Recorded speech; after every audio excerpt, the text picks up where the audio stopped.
오늘 밤에도 여러분을 사랑하셔서 성령께서 출애굽기 29장 42절 말씀을 주셨습니다. 출애굽기 29장 42절입니다. 찾아서 함께 봉독하도록 하겠습니다. 출애굽기 29장 42절 한 절입니다. 이는 너희가 대대로 여호와 앞 회막 문에서 늘 드린 번제라. 내가 거기서 너희와 만나고 네게 말하리라. 아멘. 오늘도 하나님께서 우리에게 가르쳐 주신 기도에 관하여 말씀을 주셨는데, 하나님이 연락하시는 기도, 이 제목과 주제가 참 많이 나와요. 그것은 하나님의 사람들이 기도를 옳게 하여 기도의 은총의 목적을 온전히 성취하고 누리게 하시기 위함입니다. 무작위로 막연하게 하는 기도 말고 정말 하나님이 우리에게 주신 은혜 앞에 온전히 성취되는 기도의 거룩한 응답과 하나님의 기쁘시게 연락하심, 바로 그 기도의 진리들이 있더라.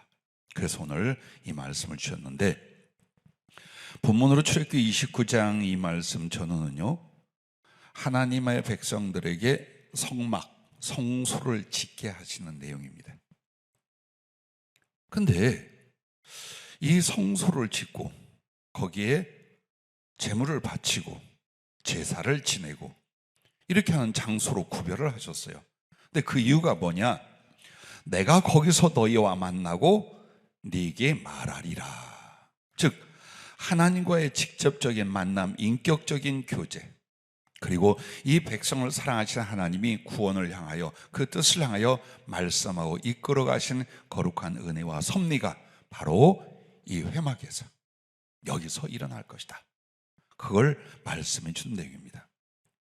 성막이라고도 하고 모일 회자를 써 회막이라도 하고 성소라고도 하는 바로 이 성막은요, 하나님의 우리와 함께 하신 임재에 대한 표현이기도 하고 예수 그리스도의 희생과 구원에 관한 것을 상징하기도 하고 하나님의 백성이 어떻게 하나님을 섬겨야 될 것인가를 가르쳐주는 정말 많은 내용을 담고 있어요. 그런데 오늘은 이 말씀을 통해 기도에 관하여 주님이 이렇게 비춰주셨습니다. 즉, 이 성막에 들어가는데 단계와 과정이 있습니다. 그래서 그 성막에 들어가며 제사를 드리면서 지성소에 나아가는 이 과정이 하나님이 연락하시는 기도 혹은 예배 혹은 그 사람 존재라고 가르쳐 주시는 내용이랍니다. 우리는 기도의 응답을 굉장히 사모합니다. 그런데 하나님은 어떤 기도를 들으시고 어떤 것에 대하여 응답이나 일을 이루어 주시는 것으로 끝나지 않아요. 정말 합당한 기도를 통해서 그 기도는 그 사람의 전인격적인 예배가 되게 하십니다. 그래서 우리가 기도 따로 예배 따로를 자꾸 구별하려고 해요. 예배는 좀 더 힘을 들이고 소중히 여기고 이렇게 여기고, 기도는 그냥 막 해도 되고, 아니에요.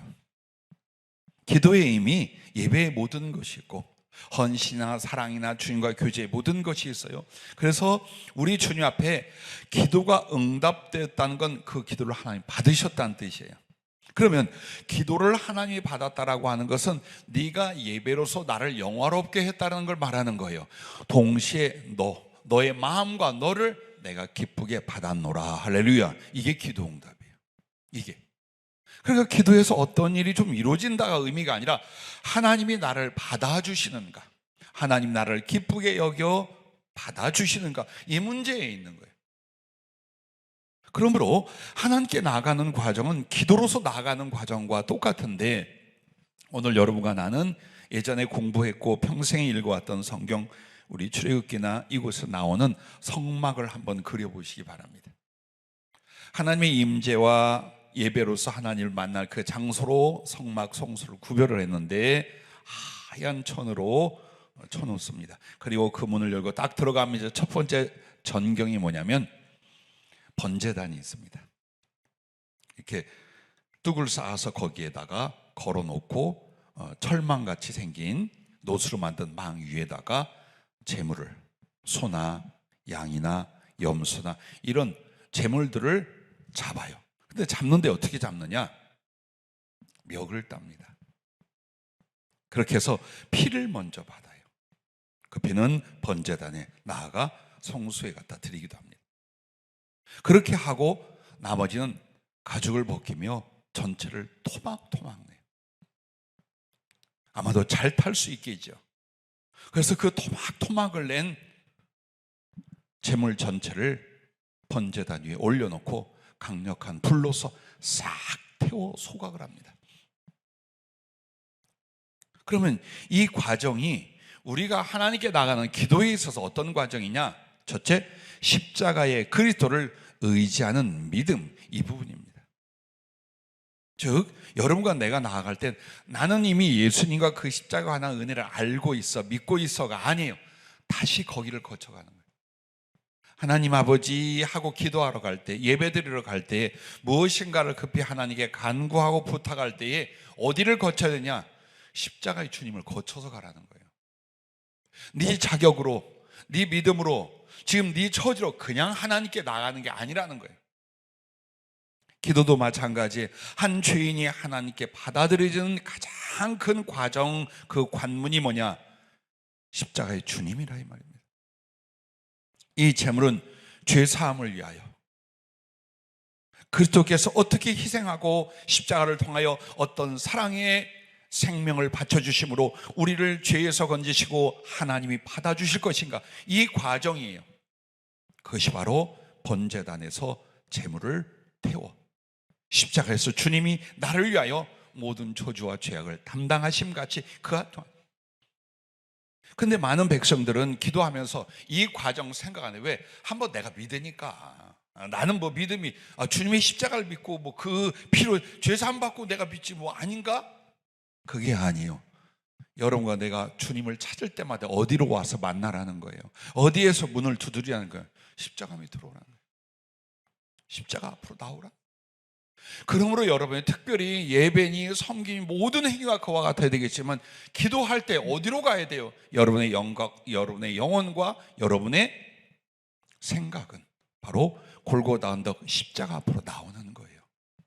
그래서 그 주님을 바라보며 십자가 앞에서 그 희생과 사랑과 은혜를 내가 다시 한번 기억하고 믿어 의지하는 영혼의 상태를 하나님에 만들라는 거예요. 하나님은 누구시냐?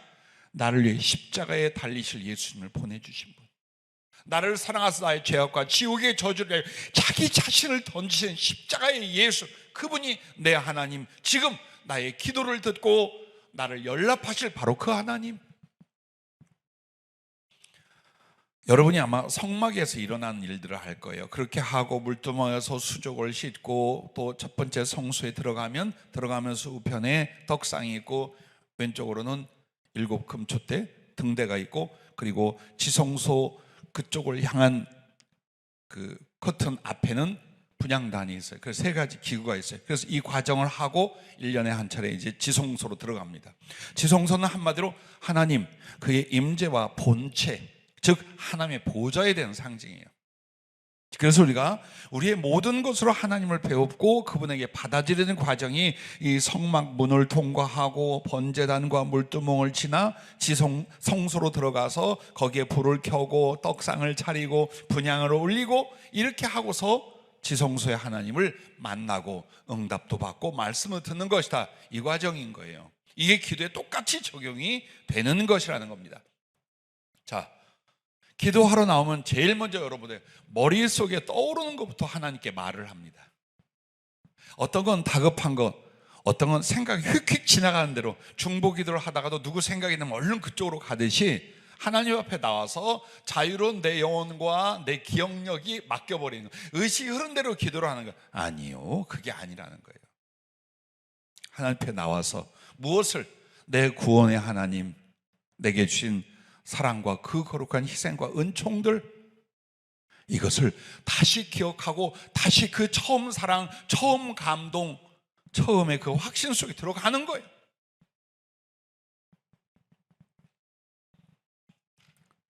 여러분과 나를 하나님이 받으실 때에 인격도 아니요, 행위도 아니요, 공로도 아니에요. 오직 하나님이 왜 나를 받아주시고 나의 기도를 들어주시는가, 그 이유가 무엇입니까? 주님의 십자가 때문에. 그렇게 예수께 나를 위하여 죽으시고 나를 위하여 살아나신 것을 마음으로 믿고 입으로 시인하는 것이 바로 구원이라면, 그 입으로 시인이 뭡니까? 바로 기도를 가르쳐 말하는 거예요. 그렇게 하면서 여러분과 나는 하나님 앞에 나아갈 때 죄가 있을 것이에요. 자랑할 것도 있을 것이에요. 그러나 그 죄와 연약함도 혹은 공로나 자랑도 아무 하나님 앞에는 의미가 없어요. 무엇 때문에 나를 받아주시고 어떻게 해서 나의 기도를 들으시는가? 십자가의 주님 때문에. 그리고 생각해 보세요. 이렇게 성막에 들어가 지성소까지 나아갈 때 제일 오랫동안 머무는 곳이 어디냐? 번제단 앞이에요. 수족을 싣는 거 길어야 1, 2분이 아니겠습니까? 마련한 떡을 진설하여 바꿔오는 것, 불을 켜고 분향을 간검하고, 요거 얼마나 걸리겠어요? 몇 분 안 걸려요. 그런데 이 번제단 앞에서는 짐승을 잡아서 피를 받고 쏟고 토막을 내서 그걸 다 태울 때까지 거기 있는 거예요. 이게 우리에게 기도에 있어 우리의 신앙생활에서 무엇을 말할까? 가장 많은 마음과 시간을 쏟을 곳이 십자가의 주님이라 이 말이에요. 그걸 묵상하고 기억하고 적용하고 다시 은혜를 묻고 다시 은혜를 경험하고, 이것이 기도에서 제일 중요한 부분이야. 이게. 그 주님, 그 주님의 사랑, 어인 은혜인지 어떤 은총인지, 내가 무엇을 얻었고 그분 앞에 나는 누구이며, 이 모든 것들을 우리는 어디서 받고 어디서 깨닫고 어디서 돌아봅니까? 십자가에 달리신 예수님, 바로 이 거룩한 존재와 사건 앞에서. 그래서 우리 기도가 가면은 그냥 막무게다 주여 죽을 것 같은데 무엇 하십니까? 이렇게 시작이 아니라 이거예요. 난 지금 어디에 와 있는가? 내가 어떻게 하나님의 이름을 부르며 그분 앞에 나올 수 있는가?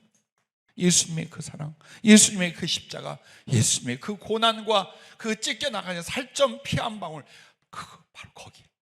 그러면서 여러분은 마음속에 뭘 가?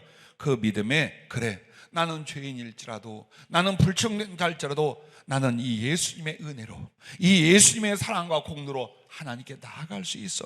이 믿음의 담력을 가지고 하나님께 고백하고 하나님께 간구할 수 있는 줄로 믿으시길 바랍니다. 그래서 여러분이 일상에서도 제일 중요한 부분, 제일 먼저, 제일 많은 마음의 기도가 어디에서 일어나라? 십자가의 주님에 관해서. 자, 그렇게 해서 주님께서 나의 범죄함을 위하여 내어줌이 되고 나의 의롭다 하심을 위하여 그분이 살아나셨어요. 즉 예수 그분은 십자가에서 나를 대신해 주셨어요. 그럼 이제 나는 누구요? 예수님이 대신, 그분을 위한 대신이 되어 이제 하나님께 나아가는 거지. 그러므로 부디 성소로 들어가는 관문이요, 하나님께 나아가는 죄인이 하나님의 의 앞에 나가는 다리가 뭐냐? 십자가의 주님이라. 바로 여기에 여러분이 그 피에, 그 사랑에, 그 은혜에 얼마나 얼머부려졌는지, 정말 속속들이 그 피가, 그 은혜와 그 진리가 가슴과 영혼 속에 새겨져 있는지, 그리고 나아가는 것, 그 다음 단계로 나가는. 자, 그러면 이제 기도 두 번째 단계는 그 피로 씻는 성별이라고 해서요, 첫째가 십자가의 그리스도를 의지하는 믿음이라면 두 번째 단계는 그 피로 씻는 성별. 자, 이제는 노수로 만들어진 큰 물두멍이 있어요. 거기에서 제사장들이 수족을 씻어요. 부정해지고 더럽혀진 그 손과 발을 씻고 이제 성막, 성소로 들어가게 됩니다. 그렇지 않으면 죽어요. 만약 하나님 앞에 그 물두멍에서 수족을 씻지 않으면 죽어요. 그래서 성경이 뭐라냐? 수족을 씻어 죽음을 면하라, 그렇게 말해요. 그러면 우리가 기도할 때에 이 물두멍에 수족을 씻는다는 건 뭘까요? 그 물은 주 보혈의 은혜로 죄 씻음을 말씀하는 부분이에요. 그래서 여러분과 내가 하나님께 나아가서 그리스도의 사랑, 십자가의 은혜 거기에 푹 젖어지는 거예요. 젖고 나서 그 다음 보면 내가 뭘로 보입니까? 내가 아주 잘나고 똑똑하고 하나님께 사랑받을 존재가 아니라 여기에도 허물, 저기에도 구멍, 이것도 죄, 이것도 하나님께 대하여 참으로 부정하고 불충한 내 모습을 보는 거예요. 왜? 거룩하신 주님은 사랑의 주님, 은혜의 주님을 알면 알수록 나는 얼마나 허물되고 부족한가를 보는 거예요. 그래서 그 수족을 씻는 행위는 바로 주님의 보혈로 나의 죄와 부정적인 것들을 씻어내는 일을 가르쳐 말하는데, 주님의 피는 여러분에게 그 거룩한 작용을 무엇으로 하느냐? 말씀과 성령으로 하셔요. 그래서 2000년 전 흘린 예수님의 피는 아직도 현존하며 아직도 거룩한 능력의 역사를 하시는데, 그게 구체적으로 말씀과 성령. 그래서 성령도 물로 표시하고 말씀도 물로 표시하는 성경의 비유가 많이 나와요.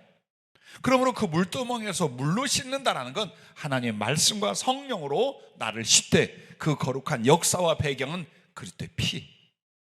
그래서 기도할 때 하나님 앞에 이제 무엇부터 들어가는 겁니까? 그 은혜와 사랑에 감사하고 감격하고 다시 한번 묵상하고 깨닫고 느끼고, 그러면서 자연스럽게 나의 죄됨과 하나님 앞에 삐뚤어짐과 잘못된 부분들을 보는 거예요. 여러분과 내가 방에서 어린 시절 아파서 누워있을 때 보면 아무것도 안 보여요. 껌껌할 때는. 근데 누워있는데 어느 날 창문으로 이제 빛이 쫙 들어와요. 그럼 방 안에 먼지가 이렇게 떠가는 모습이 보여. 나 일어나지도 못하고 저거 다 마시고 있네? 이랬던 기억이 나요. 즉, 여러분에게 말씀과 성령으로 십자가의 사랑으로 은혜가 비춰지면 내 허물과 단점이 누가 말하지 않아도 내가 보기 시작하는 거야. 하나님 앞에 이 성품이 아니야. 하나님 앞에 이렇게 살면 안 돼. 나의 이 언행 심사로 주님은 얼마나 괴로우셨고 얼마나 수치를 당하셨을까. 나라는 존재가 영광은 못 돌리고 이렇게 삶으로 말미암아 하나님이 모욕을 받고 얼마나 수치를 받으실까. 이런 것들이 보여지는 거예요. 그래서 여러분과 내가 하나님께 나아갈 때 가장 중요한 건 내 양심의 악을 깨닫는 거예요. 나의 죄됨과 나의 잘못과 나의 허물을 딴 사람 말고, 우리가 기도 앞에 나오고 말씀 앞에 나오기 전에 항상 허물은 어디서 봐요? 남한테서 봐요. 다른 사람의 실수, 잘못, 허물, 심지어는 정치권 나아가서 전 세계의 거민들의 잘못까지 다 생각을 해요. 그러나 정말 성령의 사람, 하나님 말씀의 사람이 기도의 전에 나왔을 때에 무엇을 봅니까?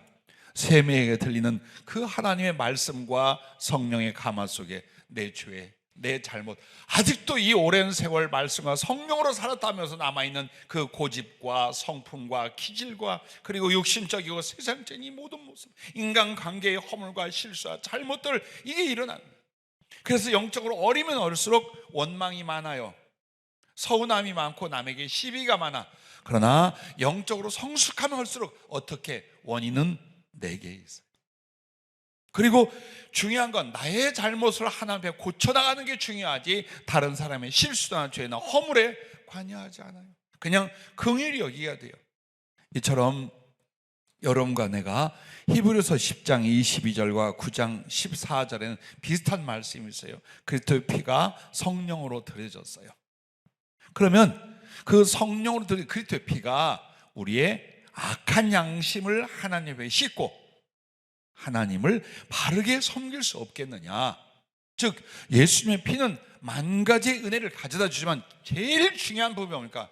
나의 죄와 잘못과 허물, 실수, 부족함 등등을 깨달아 이걸 고쳐 변화시키는 능력, 이것입니다. 여러분이 기도를 하고 필요한 걸 간구할 때에 가장 중요한 은혜, 거룩한 은총의 확신, 즉 응답의 확신이 뭐냐? 심령이 변화되면 돼요. 여러분이 한 번의 기도 혹은 한 시즌의 기도에서 하나님의 뜻대로 나의 잘못이나 부족함이나 삐뚤어짐을 고쳤어요. 그 기도 응답돼요. 근데 안 고쳐. 말은 하는데 고치진 않아. 그렇다면 그 기도가 정말 하나님께 기쁨으로 상달될 수 있는지, 이건 의문이에요. 절대로 불가능해요. 그래서 맨 앞에 수족을 씻고 들어와라 라고 한 이유가, 네가 하나님과 교통하려면, 은혜를 얻으려면 넌 반드시 그때 피로 주어진 말씀과 성령으로 말미암아 너의 마음과 생각과 양심과 존재에서 죄를 씻어내라. 잘못된 것과 부족한 것과 삐뚤어진 것을 발견하라. 그래서 여러분과 내가 예민한 양심, 정말 은혜의 상태예요. 완악해지잖아요. 강팍해지면 뭐가 강팍해지냐? 자기의 잘못을 못 느껴요. 자, 내가 왜 하나님 앞에 완악해? 나 하나님 좋아하고 사랑하고 그분 뜻대로 살려 하고 앞으로 그분의 충성과 나 사명까지 가지고 살아가고 있잖아. 그런데 뭐가 안 느껴져요? 내 잘못과 허물, 내 죄와 내가 하나님께 변화돼야 될 부분이 잘 안 느껴져. 막 가책이 안 와. 그게 완악한 거예요. 그게 완악한 거예요. 죄 없는 사람이 어찌요? 하나님의 진리와 그 온전한 거룩함 앞에서 나를 변화시키고 고쳐야 될 회개의 이유를 모르는 사람이 어디가 있겠어요? 그래서 여러분과 내가 하나님 앞에 나아가면 거룩한 말씀과 성령의 조명을 받아 나의 잘못을, 허물을 고쳐야 할 부분을 발견하는 게 은혜의 첫 번째예요. 이걸 넘어가지 마라. 힘들어. 내가 지금까지 몇십 장 못 고친 버릇, 성품, 기질 알아. 내가 얼마나 육신적이고 정욕적이고 세상적이 나도 알아. 그러나 하나님 긍휼해서 나의 기도를 들어주옵소서. 이러고 이제 넘어간 거예요. 계속 넘어가는 거예요. 그 기도가 잘 되던가요? 그 기도 속에서 주님을 만난 거룩한 감격과 변화가 내 삶에 일어나던가요? 안 되는 거예요. 그러므로 성령께 도움을 받고 십자가의 그 주님의 보혈의 은혜를 입어서 작은 것부터 크게 여겨지는 어떤 것이라도, 심지어는 어때요? 생각이 비틀어진 거라도. 누가 칼질을 하고 도적질을 하겠어요? 예수 믿고 주님 뜻대로 사는 사람. 그러나 생각이 비틀어진 것도 있잖아요.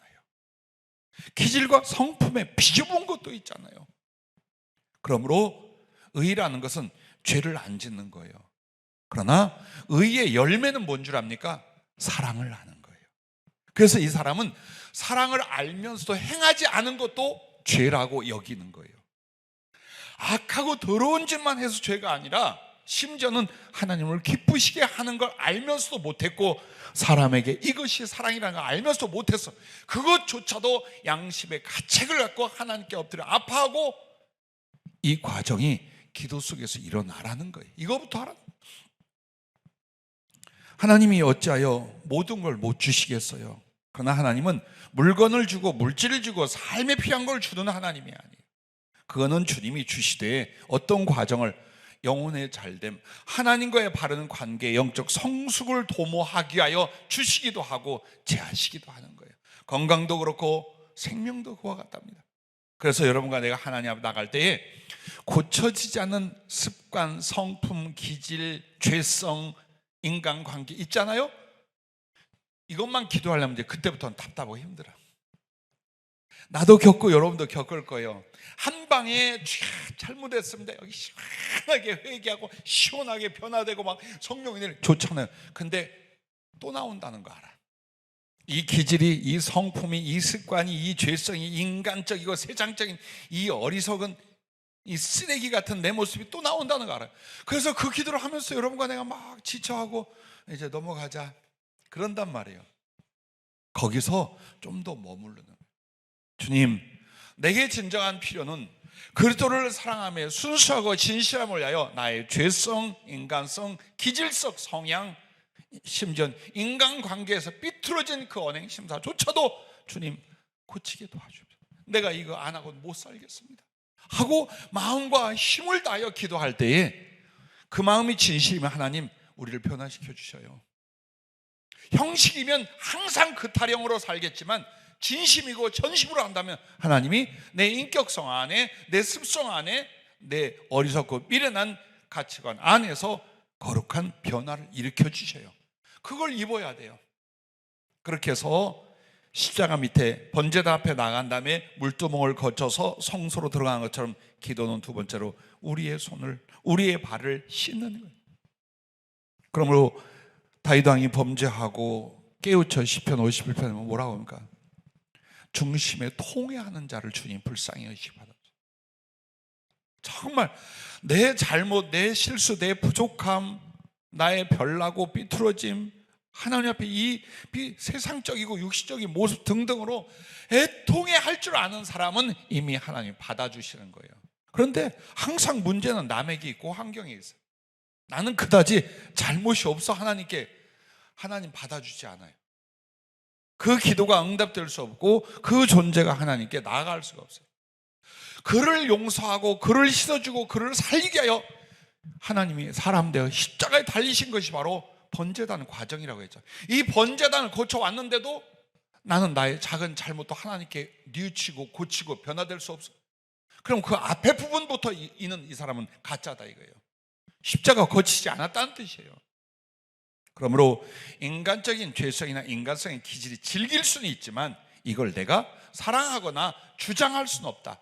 기어코 하나님 앞에 씻고 변화되고 작은 것부터 큰 것까지 그의 기뻐하시고 선한 뜻을 향한 내 마음, 인격, 삶, 목적까지 바꾸어 나가는 것, 이게 기도의 두 번째 단계, 그 피로 씻는 성별, 바로 이 과정이라고 하셨습니다.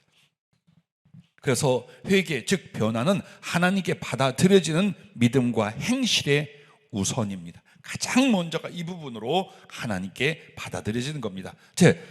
다음에 이제 성소로 우리가 거룩한 여행을 지금 하고 있습니다. 성소로 들어가 성막문을 열고 성소로 딱 들어가면 거기엔 뭐가 있다고 했습니까?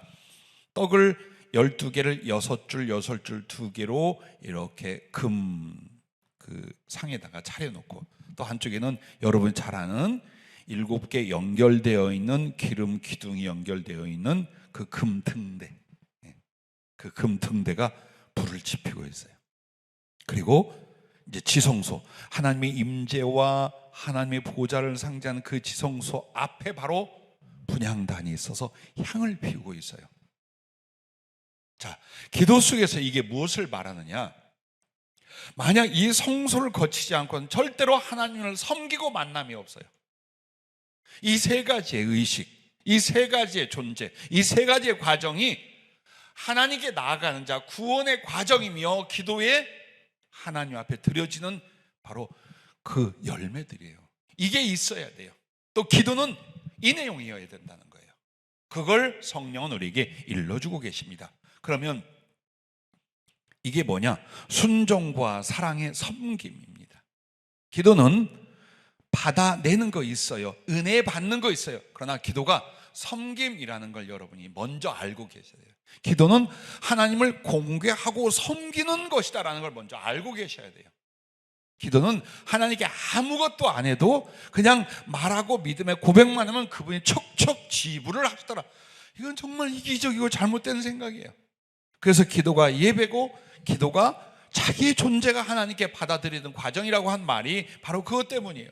그래서 순종과 사랑의 섬김이 기도 속에 있느냐, 순종과 사랑의 섬김이 기도와 연결되어 생활 속에 있느냐, 이것이 하나님께 받아들여지고 하나님 앞에 무엇을 구하든지 응답받는 이유와 조건이다 라는 것입니다. 그러면 순종은 뭐가 순종을 의미하느냐?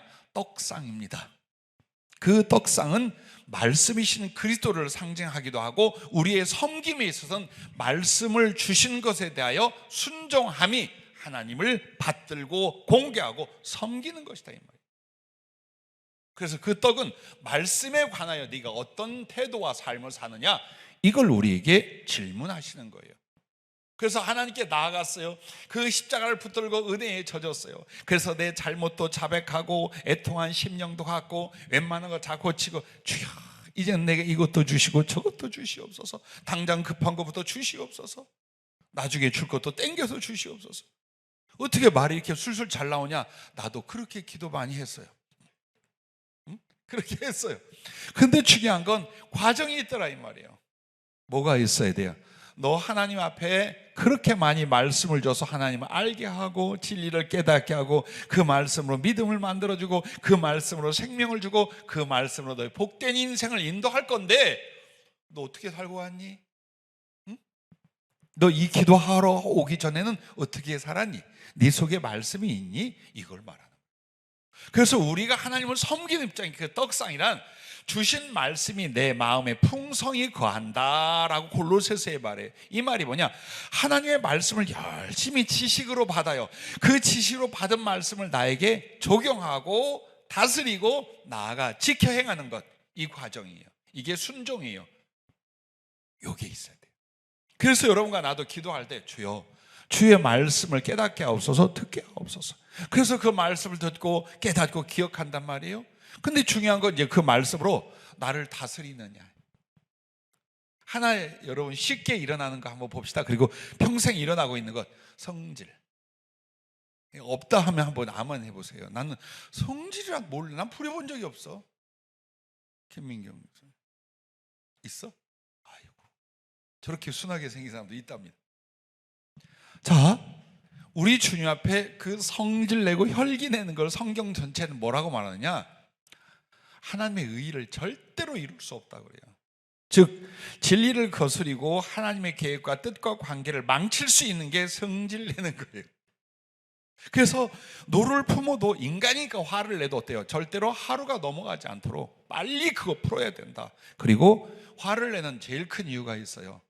절제하지 못함, 교만, 두 가지예요. 남을 업수 여기지 않으면요, 그 사람한테 화 안 내요.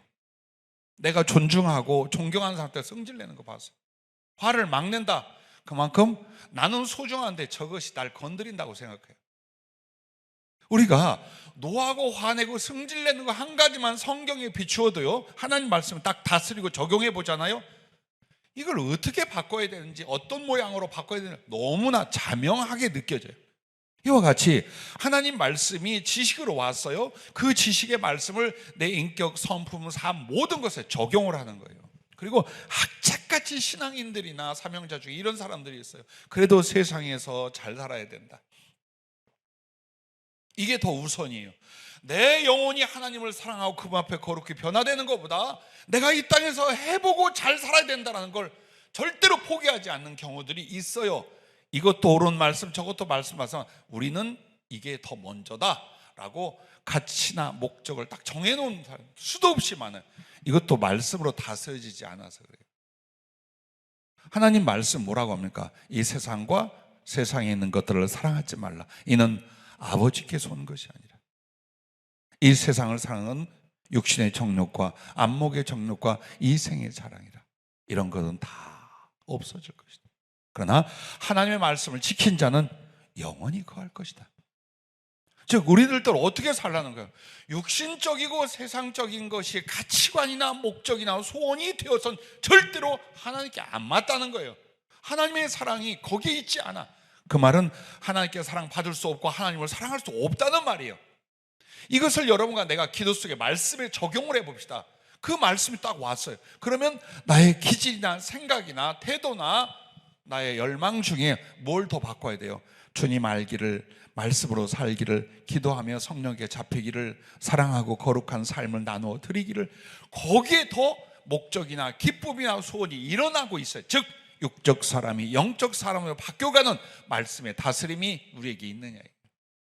기도할 때 이 씨름하는 거예요. 하나님의 손을 잡고 하나님의 멱살을 잡고 하나님의 그 발을 잡고 늘어지는 것이 기도가 아니라 나하고의 싸움이에요. 그분이 툭 주신 그 말씀을 잡고 몸부림을 치는 거예요. 알아요 주님. 주님 말씀이 옳고 주님이 의로우시고 주님이 거룩하시고 주님이 나를 위한 진리한 거 알아요. 근데 내게 이런 기질이 있어요. 아직도 이렇게 살고 있어요. 나는 이렇게 비틀어져 있어요. 난 이렇게 부족하고 게을러 터졌어. 이걸 놓고서 하나님의 은혜, 성령의 도우심으로 변화를 일으키려고 하는 거예요. 그게 순종의 떡을 하나님께 섬겨드리는 기도라 그 말이에요. 그 시간이 더 많아야 되는 거예요. 여러분과 내가 예를 들어 물질이나 건강이나 혹은 자녀를 위해서 기도했어요. 그거 하나님과 씨름할 거 없어요. 그냥 고백만 하면 돼요. 씨름할 건 내 기질이야. 하나님 말씀을 따르지 않는 나의 기질이나 생각 따위 등등은 어때요? 꺾고 변화시키기 위해서 그 기도 몸부림치는 거예요. 하나님께 긍휼히 여김 받으려고 하는 게 아니에요. 이걸 말씀으로 다스리고 적용하여 내가 하나님께 하나에서 열까지 깊은 것에서 낮은 것까지 순종을 이루어가는 기도가 그것을 이루고 그 기도가 생활 속에 들어간다면 여러분은 하나님의 어디 지성소 안에 들어가 이제 하나님을 만날 차례가 된 거예요. 그러므로 기도에 힘쓸 건 말씀을 들어라, 말씀을 기억하라, 그리고 그 말씀으로 나를 다스리고 적용하고 지키는데 전력해봐라. 제발 현실 문제 걱정 말고 해봐라 이 말이에요. 그러면서 거기에 그 성소 안에는 떡상과 함께 옆으로 뭐가 있다 그래서 7 금등대가 있어요. 그럼 이건 뭘 말하냐?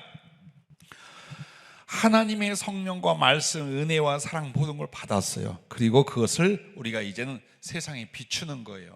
그런데 여러분이 이렇게 말하면 알 거예요. 세상에 여러분이 빛이라, 소금과 빛이 되었을 때 그 빛이 뭐라고 했습니까? 여러분의 선행, 사랑, 긍휼, 자비를 베푸는 거예요. 그래서 여러분과 내가 하나님께 기도를 할 때 제일 중요한 건 하나님을 사랑한다의 고백과 함께 그 일곱 등대에 불을 지피는 게 뭐냐? 이 사랑과 이 사랑의 복음을 전하는 거예요. 나누는 거예요. 그게 세상의 빛이에요. 그래서 주님의 지성소와 성소 안에는 빛이 하나도 없어요. 깜깜해, 창문도 없어. 딱 하나 빛이 있는 건 그 일곱 금촛대 금등대밖에 없어요. 즉 이 어둠의 세상에 진짜 진리의 빛, 생명의 빛이 뭐냐? 사랑과 사랑을 이루는 복음, 이걸 그렇게 말하는 거예요. 그래서 그 일곱 금등대는 바로 복음을 전해되 입으로 전하는 게 아니라 이거예요. 선행과 긍휼과 자비와 사랑으로 말미암아 이 복음을 함께 나누는 거예요. 복음 전함도 최고의 사랑으로 하는 거예요. 사실 사람을 살리려고. 그래서 이 두 가지, 사랑과 복음, 이것이 정말 영적 사랑이라 이 말이에요. 그 사랑이 바로 하나님의 성수의 빛을 비추는 빛이 되며 세상의 빛이 되고, 그 빛은 하나님의 영광을 나타내는 거예요. 그래서 여러분이 세상적으로 사람을 미워하고 무관심하고는 하나님하고 절대 소통이 안 돼요. 우리는 그리스도 밖으로 나가 있는 자예요. 우리가 그리스도 안에 있는 방법이 믿음인데, 그 믿음의 주된 내용이 뭐냐? 하나님이 우리를 사랑한 것처럼 우리도 형제들과 이웃을 사랑함으로 말미암아 그리스도 안에 거하고 하나님은 사랑 안에 거하게 되고, 사랑을 행할 때에 하나님이 임하시고 그의 사랑을 완전케 하셔요. 이걸 성령으로 알게 하신다. 이게 요한일서의 주제예요. 그래서 여러분과 내가 주님 앞에 나왔을 때 사랑에 관하여 여러분이 질문을 해야 돼요. 하나님 사랑, 영혼 사랑에 대해 나 어떻게 살고 왔는지, 지금 속 상태는 어떤지 딱 그걸 빨리 점검하는 거예요. 기도가. 아하, 오늘도 나는 나의 자존심을 위하여 다른 사람을 상처 줬구나. 난 오늘도 내가 피곤하고 힘들다고 다른 사람을 위로하지 못했구나. 내가 너무나 사는 것이 힘이 없다 보니까 주변에 늘 짜증만 내고 있었구나. 내가 사람을 판단하여 믿음으로 못 산다고 항상 지적질하고 그를 판단하고 있었구나. 나는 나와 내 가족의 어려움 때문에 어떻게 이제 극복해보려고 그렇게만 살았지, 사람을 돕고 영혼을 구원하고 불쌍한 사람을 돕고자 하는 꿈이 없었구나. 계획이 없었구나. 이런 걸 어디에서? 기도하면서 발견하라는 거예요. 그래서 언행심사가 어느 쪽으로, 무엇이 그리스도의 사랑을 나누는 건지, 진실한 사랑과 섬김으로 내가 형제, 이웃들을 어떻게 돌봐야 되는지 생각을 바꾸고 마음을 바꾸고 그것을 실천하고 돌아와 하나님께 다시 그 사랑을 고백하고, 할렐루야, 이것이 일곱 금등대의 역할이에요. 이걸 하나님께 비추라는.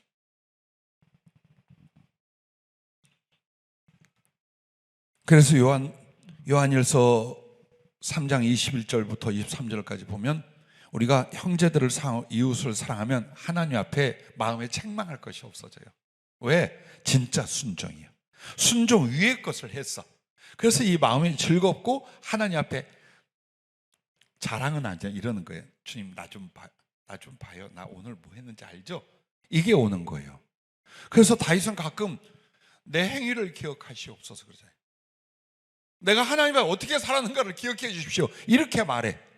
즉 우리의 영혼이 하나님의 뜻대로 못 살면 담대함이 없어요. 특히나 예배나 기도 때에 전심전력, 기쁨, 담대함이 안 일어나요. 그런데 여러분과 내가 주의 이름으로 사랑을 하고 섬기고 영혼들을 품었어요. 그리고 주님 하고 부를 때 이 안에 주님의 기쁨이, 성령의 주시는 그 은혜가 우리한테 하나님께 나아가는 걸 아무도 못 막는 담대함 속에 서는 거예요. 그렇게 해서 하나님께 기도하면 하나님이 무엇을 구하든지 응답을 해주신대. 왜? 그가 하나님의 기뻐하는 걸 행하였기 때문이라. 하나님이 가장 유일하게 기뻐하는 게 있어요. 여러분과 내가 예수님께 받은 사랑을 남에게 나누고 전해주는 거예요. 그래서 우리가 정말 기도를 통해 나를 하나님께 드리고 기도를 통해 내 인생이 하나님께 복받아 쓰임받고자 한다라면 순종과 사랑, 사랑과 순종이 기도 생활 속에서 얼마나 실천되어 가게 하는가, 또 기도는 그것을 어떻게 만들어 가는가예요. 기도는 구하는 것만이 아니에요. 하나님 앞에서 은혜로 자기를 만드는 가장 중요한 수술의 치유, 그 다음에 영혼에 영향을 주는 양육, 이게 기도 속에서 일어나게 되는 거예요. 그래서 여러분이 다른 거 말고 거쳐왔잖아. 십자가를 거쳐오고 그 다음에 주의 보혈로 씻음을 거쳐왔어요. 그리고 하나님께 딱 나오면 그때부터 이제 여러분과 나는 주님을 기쁘시게 하자. 나의 기도가, 나의 삶이 주님을 기쁘시게 하자. 그래서 크게는 말씀에 대한 순종과 이쪽에 영혼들에 대한 사랑과 섬김인데, 이 둘을 가지고 내가 하나님 앞에 어떻게 살았는지, 뭘 하고 있는지 이걸 보는 거예요. 보면서 이 부분을 놓고 하나님께 은혜를 구하는 거예요. 그렇게 할 수 있도록, 더 잘할 수 있도록, 이기적인 내가 사랑을 할 수 있도록, 그리고 고집부리던 내가 말씀이라면 넙죽 기꺼이 엎드릴 수 있도록, 그렇게 기도 속에서 자꾸 은혜를 구하는 거예요. 나는 여러분에게 할 수 있는 건 하나님께 기도하지 말라고 그래요. 자, 주님, 나로 저 우리 교회 뒤까지 걸어갈 수 있게 하고. 아니, 네가 걸어가면 돼.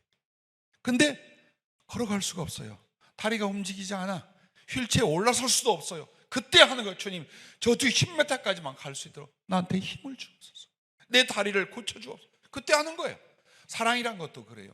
순종이라는 것도 그래요. 여러분이 잘하고 있는 거 그건 뭐라고 하겠어요. 근데 안 된다 이 말이에요. 부족하다 이 말이에요. 그래야 하나님께 매달려 눈물로 기도하는 거예요. 사랑할 수 있게 해달라. 사랑의 가슴이 되게 해달라. 영혼을 보면 불쌍히 여기고 판단하지 않게 해달라. 나는 나의 안전과 편안과 나의 좋은 걸 원하나 주님, 이거 말고 주의 이름으로 다른 사람들에게, 더 멀리 있는 영혼들에게, 심지어 세계 땅끝까지 이르러 그 불쌍한 어려운 사람들을 향하여 기도하며 그들에게 나눠줄 수 있는 나의 남은 삶이 되게 하옵소서. 이쪽이에요. 그렇게 해서 그 성소 안에서 여러분의 기도가 떡상으로 순종을 드리고 금등대로 사랑을 드렸어요. 그러면 이제 여러분은 어디로 가게 됩니까? 감사함으로 드리는 기도. 이게 이제 네 번째. 자, 하나님의 지성소 앞에 나와서 제일 가까이다 두었어요. 그 분향단을. 이 분향은 성도들의 찬양과 기도를 가르쳐 말하는 거예요. 근데 지난번 설교에도 말씀을 드렸어. 그러면 찬양의 중심이 뭐냐? 감사예요. 찬양은 노래가 아니에요. 하나님을 향하여 감사로 영광을 돌려드리는 거예요. 그래서 여러분과 내가 기도도 마찬가지예요. 주님, 죽게 생겼는데 뭐 하십니까? 내 기도를 듣기는 들으십니까? 입장을 한번 바꿔놓고 생각해 봅시다. 이런 투로는 하나님께 나간 모습이 아니에요. 여러분이 좀 속이 힘들 때는요, 하나님을 향하여 하나님이 누구시냐라고 생각해 보세요.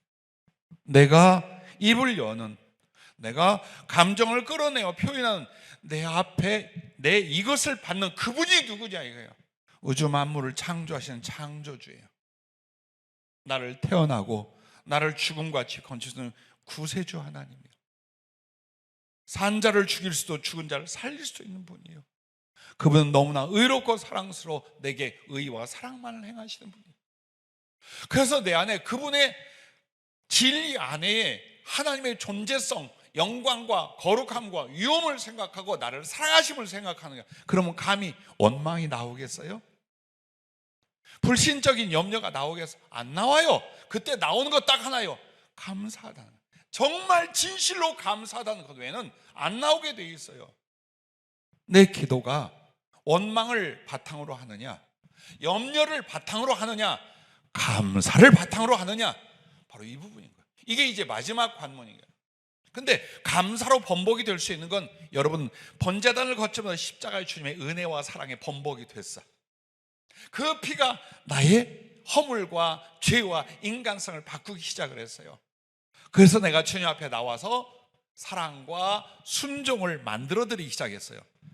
자, 여기까지 온 사람은 하나님께 나갈 때 어떤 상태일까요? 오직 감사하는 사람이 되는 거예요. 감사의 기쁨, 감사를 통한 하나님의 은혜를 깨달은 사람, 모든 존재, 모든 상황을 다 하나님께 사례로 바치려 하는 사람이 이미 되어져 있는 거예요. 그래서 여러분은 아무것도 염려하지 말고 오직 모든 일에 기도와 간구로 너희 구할 것을 감사함으로 하나님께 아뢰라. 그리하면 모든 지각에 뛰어나신 하나님의 평강이 그리스도 예수 안에서 너희의 마음과 생각을 지키시리라. 빌립보서 4장 6절과 7절은 우리에게 그 말이에요. 저는 이게 단어로만 생각했었어요. 어려서는. 은혜를 받고 가면서 감사함으로 하나님께 아뢰라. 이 말씀이 얼마나 깊은 뜻인지 세월을 가며 아는 거예요. 하나님께 원망의 자세, 염려의 자세가 아니에요. 하나님께 나오게 된 것 자체가 어때요? 감격으로. 그렇게 해서 하나님 앞에 감사하며 그 감사가 바탕이 되고 더 큰 감사의 사례를 위하여 구하게 되고, 그것이 바로 하나님이 받으시는 향이에요. 하나님은 왜 향을 받으신다고 그럴까요? 고기를 받는다, 물질을 받는다고 표현하고 항상 뭘로? 향으로 받아요. 그것은 이 세상 것, 물질적인 것이 오직 변화를 일으켜요. 그 변화가 뭐냐? 즉 기화되는 거예요. 한마디로 냄새, 향이 되고 연기가 되는 거예요. 이게 완전 변화예요. 존재성의 변화예요. 그래서 하나님은 그 존재를 받으신다라고 할 때에 하나님 앞에 향기로운 향으로 받으신다 그래요. 근데 그 이유가 뭡니까? 이 성소에 들어오는 하나님을 제사하는 과정에서 마지막 부분이 분향을 하는 거예요. 각종 향기의 그 향내 나는 향들, 재료를 수십 가지를 가져서 하나님이 거룩하게 그걸 만들기 위해서 딱 피워요. 그럼 그 향이 얼마나 향기롭겠어요. 그래서 하나님이 결국에 받으시는 게 뭐냐? 그 향을 받는다는 거예요. 나를 받으신다, 나의 봉사를 받으신다, 나의 헌금을 받으신다가 아니라 결국 이 과정을 거쳐서 드려지는 나의 감사의 기도를 하나님 받으시는 거예요. 근데 그 감사의 기도는 그냥 말만 하고 있는 게 아니라 이 네 가지 과정을 다 겪었어. 그 네 가지 과정을 다 가슴에 담은 사람이에요. 그래서 그가 말만 꺼내도 그가 고맙습니다 한마디만 하고 한 방울의 눈물만 흘리도 주님 어때요? 향이 되는 거예요.